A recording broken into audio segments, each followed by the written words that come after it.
როდესაც ჩვენ ვიგებთ რომელიმე გათხოვილს დანიშნულს, ვატყობინებთ სააგენტოს, შესაბამისად ვატყობინებთ პოლიციას.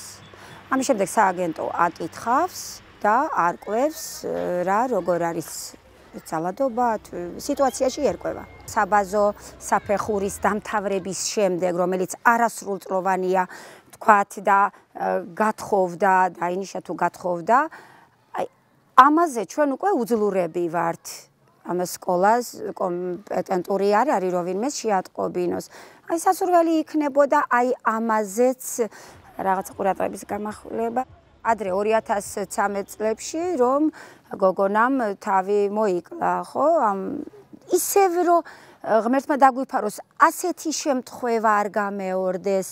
წეღან იმიტომ აღნიშნე, რომ რამე პრობლემა, უარესმა პრობლემამ თავი რო არიჩინოს, ანუ ესეც ჩვენი ბავშვების, ჩვენი არასრულწლოვნების დასაცავად, უსაფრთხოების მიზნით, რომ სასურველი იქნებოდა, რომ აი სკოლის შემდეგაც, როცა უკვე არასრულწლოვან საბაზოს ამთავრებს, რაღაცა პასუხისმგებლობა ვინმეს აეღო.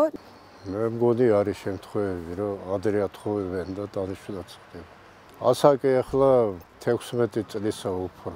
ბოლო დროს არადაც საერთოდ არ გვიცნობებია სოციალური მომსახურებისათვის, სათანადო ორგანოებისათვის ადრეული გათხოვების შესახებ ინფორმაცია. არ არის თუ არის, მაგრამ აი იცი რა არის, ამხრივ სოფელში ცოტა რთულია მაგის მოძიება, გაგება. იმის გამო ვერ ვახერხებთ. ეხლა ეგ ოჯახებზეა დამოკიდებული. ზოგს ეშინია, რომ არ გაიტაცონ, ძალად არ წაიყვანონ. აი მისე ეშინიათ, იმიტომ ადრე ათხოვებენ, რომ თვითონ ოჯახის შექმნას და ადრეულ ასაკში გატაცება რო არ მოხდეს გოგონას. ეფექტურად ეხლა რომ მოგვარდეს, ეგ თვითონ ოჯახზეა, მშობელზეა დამოკიდებული. ჩვენ ვართ ისეთი უძლურები. ეხლა მოსახლეობისგან თუ რამეს ვიგებთ, მაგასაც კიდე დეტალურად შესწავლა უნდა. ამიტომ ჩვენ ამაზე არავისთვის ინფორმაცია არ მიგვიცია. ჩვენ ფაქტიურად ეხლა საჯარო სამსახურის კანონის მიხედვით, ჩვენ პრეროგატივაში ესეთ რამე არ შემოდის საერთოდ. საჯარო სამსახურის კანონით. მე ვარ ვალდებული მერის წინაშე ანგარიშ ვალდებული. თუკი რაიმე ესე ცხელკვალზე რაღაცა ხდება. თორე ეხლა კიდევ ვამბობ, ჩვენ ესეთ რაღაცებში ღრმად არ ვწდები საერთოდ. რეფერირებაში ჩადებულია სავალდებულო სამი სტრუქტურა. სოციალური მომსახურების სააგენტო, პოლიცია და სკოლა. და სამედიცინო დაწესებულებაც. ჯერ ერთი იმას ვერ დაგიდასტურებთ, რომ ჩვენი მხრიდან შეიძლება როდისმე საყვედური გამოითქვას, რომ რატომ მოგმართეთ.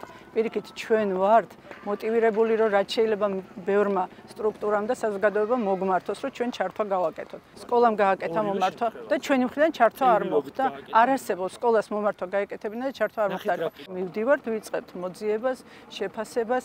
ბავშვი იმყოფება კანონიერ წარმომადგენლებთან, ანუ მშობლებთან და არა მეუღლესთან. მშობლები ამბობენ, რომ არა, ჩვენ არ გაგვითხოვებია, ჩვენ არ გვაქვს უფლება, რომ ექსპერტიზა ჩაუტაროთ. ეს უკვე პოლიციის ნება, ხო? ჩვენ არა, პოლიციას თუ მიეწერა, პოლიციას კანონში უწერია 16 წლამდე ყველაფერს აკეთებენ გამოძიებას. 16 წლის მერე მხოლოდ გამოკითხვით შემოიფარგლებიან და დასჯადი არ არის.